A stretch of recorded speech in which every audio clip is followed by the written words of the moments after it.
All right, so this one is interesting. It says the art could be visually repulsive.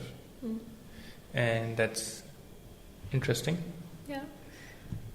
Yeah, so basically there's nothing visually appealing about this piece, right? Yeah. I mean, I think we can all agree. Mm-hmm.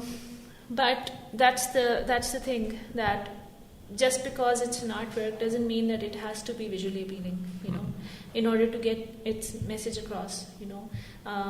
It can be visually repulsive, like so bad you can't look away, you know.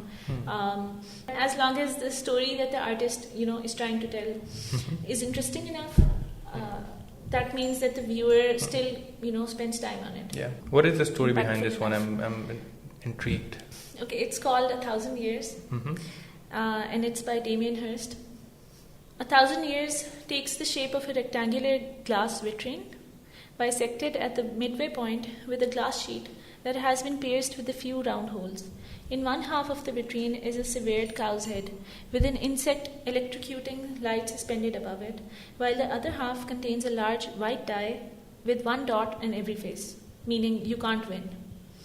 Maggots released into the cage-like container feed on the cow's head and metamorphose into flies before inevitably ending their lives on the electrocuting light. Hours can be spent observing the flies going about their business with what appears to be the utmost freedom, but which is in fact a freedom totally constrained by an inevitable ending zap. So basically, the point is that, you know, उसके mind में जब वो बना रहा था, उसके mind में mortality थी. Inevitable nature of it, I guess. Yeah, and that he was kind of successful in capturing that. You know, that's what made this piece world renowned. Yeah. You know. Love it. Okay.